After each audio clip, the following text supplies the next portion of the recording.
ladies and gentlemen, this is what we've all come for, the 250 championship main event. The big race of the night is at the gate. The 20 fastest men in the field, all trying to do something with Jeremy Mcgrath, who has dominated this 1993 season, and tonight can set the all-time record for victories in a single campaign. It's just unbelievable that a rookie, a first-year racer against all the big guns, has been able to upset the apple cart so thoroughly and so effectively. Now, the burning issue.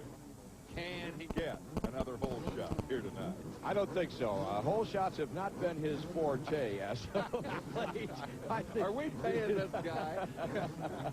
He wrapped up the championship one race ago, Pasadena, California, at the Rose Bowl. And he has been so consistent all year long, going to the front immediately. And guess what? Guess what? Here comes number 15 out of the center of the pack, and he did it one more time. Unbelievable. He's had like, what, 12, 13? Cliff Palmer knows what it's like to be on the other end, but he's had like 12 or 13 hole shots this year. It's an unbelievable performance. Being pushed right now by the defending champ, Jeff Stanton, and making it a Honda sweep up front, Steve Lamson, who is showing no respect for Stanton. He takes the measure of Jeff as he goes to the outside, takes over the number 2 position. Guy Cooper is fourth on number 7, now challenged by number 12, Jeff Matasevich, who got a great start. Matasevich had to ride the semifinal. It's all red up front. Mcgrath, Stanton, Lamson, Matasevich, Cooper, your top 5. Rest of the field screaming through. And boy, this has got to make the other teams nuts to see all those Hondas out front. Matasevich, riding like a man possessed, is after Lamson for 3rd and 4th. Yeah, it's still, though, up front is where the action is. Jeremy Mcgrath trying to pull away as he has done. Here's his secret, Dave. The first couple 3 laps, he just burns the competition, and unfortunately, Denny Stevenson burned himself with a little bit of a spill. That's going to put him way off the pack, color him gone from this one. Back to Mcgrath. He gives 110, 115%, really hangs it out while everyone else is sorting themselves out. Now, they have figured this out, and they're trying to keep up with him, but Jeff Stanton admittedly is a slow starter. He says, it takes me 3, 4 laps before I really get underway in a race, and by that time, Mcgrath is gone. So he's trying to do something a little bit different tonight. He's trying to hang with him, and he's doing it. Whoops. There goes Lamson. Right, Steve. Right. Steve Lamson hangs the left, got the front wheel out of shape through the whoops, took a left, lost a bunch of spots. So now it's Mcgrath and his championship rival early in the year, Jeff Stanton, alone out front. The 3rd member of the Honda team has fallen off the pace. Point, Larry, I think, is that they all talk about doing that. They all tell you how important the start is, but the only man who's been able to deliver this year is Mcgrath. Now, this is the Matasevich-Cooper battle, now for 3rd place, with the temporary demise of Lamson, who took a wrong turn at the end of the whoop-de-doo section. Well, I tell you, getting Cooper up on the box would be a big thing for the fans here in San Jose. We'll be back to see if he can do it. We're back at Spartan Stadium, and we're watching Jeff Matasevich, number 12, and Guy Cooper, number 7, the Suzuki teammate. But note behind him, number 16, Doug Henry, who turned in such an impressive charge earlier this evening in the heat race to make this main event, and now says, don't like seeing Suzuki's in front of me. The Honda rider gasses it up. He's alongside Cooper, who kind of doing it Saturday night short track style, all crossed up, turning right rather than left, but nonetheless, skidding that back end around. He makes one pass, and now looks inside for the move on Matasevich, and definitely man on the charge is Doug Henry. Oh, the impressive move was cutting back to the inside there. Look at this. There was and there was another impressive move. He managed to go down with style and grace, and he did that flat track style. Exactly. He was turning left that time and just lost the rear end. She skidded right on around, and he ends up facing the wrong direction. You suppose he's in the wrong sport? Maybe he ought to be out there with Parker and the other dirt trackers. Well, you'll be seeing them, of course, after the Supercross series concludes here on ESPN. You won't see Jeremy Mcgrath anymore. He'll be off to the National Championship Wars. And here's a guy we haven't seen nearly as much of as we expected this year. Damon Bradshaw struggling back in the field, battling once again with Brian Swing. Go figure. 1992, the guy captured 9 checkered flags. He's won 2 times this year, but he has not been a threat, a real threat all season long. What happens to a rider between a great season like he had just 1 year ago and really the disaster that he's into this year? Well, when the championship slipped away, it seemed the motivation went with it. And, of course, there's also that old story that it's easy to go fast and it's hard to go slow. When you're going slow and things aren't working, you work harder than any other time in the business. When it's all dialed in like this, man, he'll tell you these races are easy to win. The bike works, everything's fine. You just go out and ride it around, and you cut record laps every week. Concentration, total concentration. Jeremy Mcgrath has just ripped the racetracks apart from one end of the country to the other.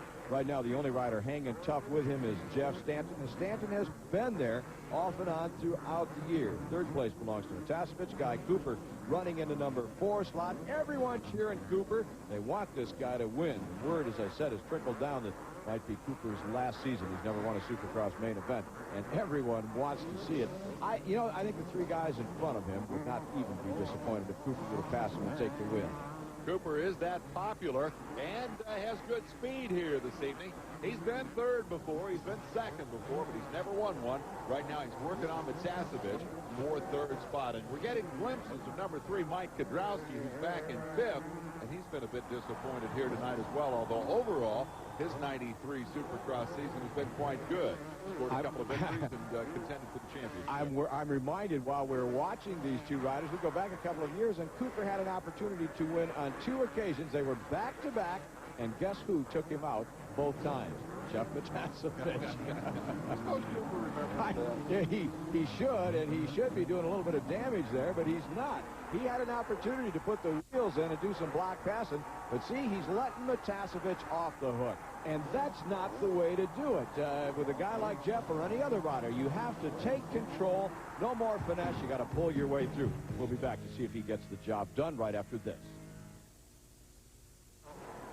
Who will stand on the podium and spray the champagne at Spartan Stadium tonight? Well, this is for the last podium spot. Number 12, Jeff Matasevich, seemingly down on the inside in every turn. And Guy Cooper, number 7, outside in the air, always spectacular, trying to pull out the last podium spot. I'll tell you what, we had a shot of the big number 3, and it was looming rather large in the background of Mike Kudrowski. So if they continue to battle each other, to block each other. See, when they do that, they're not making that much progress. They're not getting anywhere.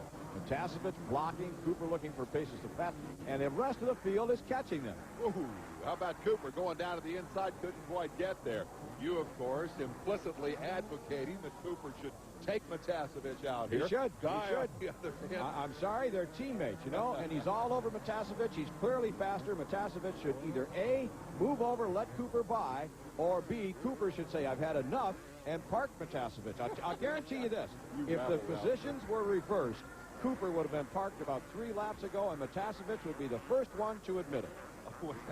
I'm not about to get in the middle of this discussion. It's okay. Listen, it's okay, Dave, when you've got a Kawasaki behind you to block as much as you can. Keep the guy back there. But when your teammate is there, you're preventing him from moving ahead and capturing one of the positions from the big red machines that are up front. And I promise you, see there, I promise you, Matasevich is holding, see, he's holding all of the lines on the inside. He's not giving Cooper any kind of a chance. And Jeff Matasevich would be the first to tell you that, hey, I'm out there to win races, so is he. And if he has to park me to get the job done, well, that's what he needs to do, because I would do it to them. Nothing against it, you know. I mean, that's just the way he rides. They're going to both find themselves in trouble from that green Kawasaki. Yes, they are. And that is the problem. They're slowing the pace. And look, here comes Mike Mcgrath. Here comes Damon Bradshaw. So you think you had trouble 2 laps ago? Now you got major problems. Cooper continues to try to find a way by as Bradshaw goes around Kudrowski. Bradshaw would like to have a piece of Matasevich. I guarantee you that. Oh, yeah. But he'll try to get up there and catch I promise you that he will be very polite, just like Guy Cooper. Yeah, you bet. Here's Cooper trying again. He's got a good line through that jump this time. Pulls it off. Got the job done. He should have done. He should have had that pass made 4, maybe 5 laps ago. Listen to this crowd. They go crazy for Guy Cooper. And one of the reasons they love him is that he won't take the other guy out. He'll find another way to make it work, just as he did with Matasevich. He's top 3. Matasevich falls to 4th. And now he's going to have Damon Bradshaw and Mike Kudrowski to contend with. And I guarantee you they're not likely to be as gentle as was Guy Cooper. Matasevich coming back. And you saw Matasevich had in his mind to park Cooper. He was trying for a block pass there. He'll do anything to get back. Dave, it's racing. I'm not advocating dirt out there. I'm talking about racing, and that's what it's all about. All right, here's Mcgrath under pressure now from Bradshaw. These two collided on a couple of occasions last year. Bradshaw tried the move in the same place he saw Cooper do it, couldn't pull it off. We'll be back to see who's going to finish fourth after this timeout.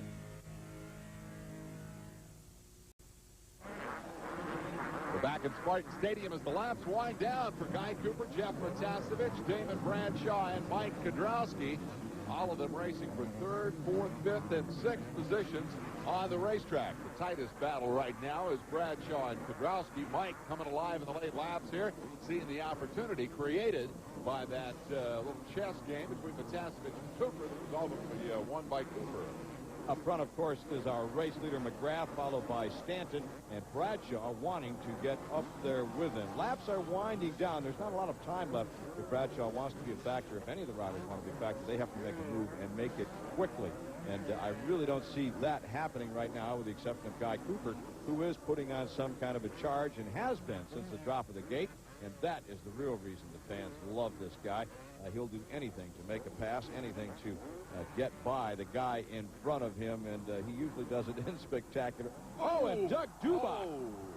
Dubach went end over end. Cooper crashed into him. Todd DeHoop is involved, and so too is Jeff Mcgrath. A huge pile up here, triggered by the endo for Doug Dubach. Well, that takes Cooper and Mcgrath out of the battle for third and fourth. Cooper's back and underway. DeHoop is a little bit shaken. Mcgrath is on his feet, and we'll have to get another look at that. Wow, when the lappers go tumbling in the middle of the leaders, it means trouble for everybody. It looked like Dubach might have come up a little bit short there and cased that jump. What that means, watch Doug Dubach right there. No, I don't know if he cased it or what he did. I guess he just went over the handlebars. That's all I could see from that angle. He went over the bars, and the rest of them plowing into him. They're all quickly up. Damage is done. Cooper's back out on the racetrack. Mcgrath headed for the pits, said, I've had enough of this. That's going to be history. Bradshaw, meanwhile, moves up to the number 3 position, so he got a break out of that whole thing. Yeah, indeed. It looked like Bradshaw found the best line through the carnage, although Kudrowski handled it pretty well. He just jumped right over. Cooper is down again. Could be something wrong with the motorcycle, crash damage related, or it might just be Cooper trying too hard. Yeah, Cooper has a history of that. He'll take a crash, try to get back as hard as he can. He'll come right back and do it again. Jeremy Mcgrath is your leader. We'll be back to see if he can wrap up another victory here tonight. Back at Spartan Stadium, the battle is on for 5th spot, and the man who has come up to join that battle is number 19, Brian Swink. As a matter of fact, he's got some company in the form of Michael Rocco, and they have elected to make Mike Kudrowski's life a little miserable in the last 2 or 3 laps of this race. Let's just set it up quickly. Mcgrath, Stanton, Bradshaw hold the first 3 positions, and here we go for 4th. It's Kudrowski, Swink, and LaRocco, a battle royal. They're just hammering each other as the laps are winding down. Well, when it gets late in the year and you've got a factory contract to protect, the team manager would like to see a little bit of aggression, particularly if he hasn't seen much all season long. By the way, do you have your contract signed for next year? How can we be aggressive up here in the booth? Number 19, Swink, bearing in mind, was the Eastern Region champion, the counterpart on this side of the country of Jeremy Mcgrath. Jeremy Mcgrath came here, won everything in sight. Brian Swink's been lucky to get in the top 5. Yeah, there the similarities ended when you said was championships on both of those coasts. Swink has not had a good year. I have to say he's had a disappointing year. 1 second place he's had this year, and he chased Mcgrath in that one, and was not able to quite get the job done. Looked like he had turned the corner, went nowhere. Here comes LaRocco. Wow, what a drive LaRocco got to the inside of Swink. He managed to hold it in without sliding out. He takes over now the number 4, number 5 position. Kudrowski 4th, LaRocco 5th, drops Swink back to 6th. Well, when you talk about hopes and the outcomes of seasons, you have to think about LaRocco, who won the season opener 2 years in a row, and both years struggled. This year, the reason was a broken wrist. LaRocco appears to be back in pretty good form here as he tries to score a top 5 finish in this next to last race of the year. And because it is the next to last race of the year, he's comfortable in challenging Mike Kudrowski. Kudrowski in second place in the championship standings does not have a prayer as we watch Mcgrath on the final lap. of winning the title. That was decided 1 week ago, so now it's open season. Whoa, and Kwiatkowski goes down. LaRocco gets a good drive through the inside, manages to avoid the carnage, and he takes over the number 4 position. Kwiatkowski quickly up. Well, that was quick all the way around. Kwiatkowski got into the back of Damon Bradshaw, which makes the point that you were making. Whenever it is in the season, go forward. Get around the guy in front of you. The next position up is better in some form, whether it be prize money or contract or whatever. Try to get to this guy. Try to figure out a way to run down this rookie. I'll tell you what, look, there's Jeff Stenton. That's as close right there. That is as close as anyone has been to him all year long. So either he slacked off or Stanton has picked up the pace with just a couple of races to go in the season. I'll bet you tonight's paycheck that he has slacked off and slowed down. He's got the checkered flag in hand. Nobody has ever won 10 in a season. Jeremy Mcgrath did it here tonight. LaRocco got close to Bradshaw at the finish line. The fact that Jeremy's challengers were within sight of him at the checker tonight is entirely a commentary on how thoroughly he has controlled the pace not only of this race but of most of the races this year. Jeremy Mcgrath has won a record 10th victory in this 1993 season. Listen to the crowd. They were side by side. Jeremy's looking over at Jeff and saying, good race. Jeff really didn't acknowledge that much because he made no obscene gestures. He just got moved right on through. So top 5, Mcgrath, Stanton, Bradshaw, LaRocco, and Brian Swink holding on for 5th. Kwiatkowski, Lusk, Lamson, Ward, and Henry wrap up the top 10. Let's hear from him again, ladies and gentlemen. Jeremy, you won the championship. You just set a new record for wins in a single season. Do you have any other goals this year, may I ask? Well, I guess my next goal is to win some more outdoor races. You know, I won one this year, and I'm looking forward to doing a little bit better in that series. All right. All right. He still has goals ahead as he wraps up this championship and the class record. Let's hear from tonight's race runner-up, Jeff Stanton.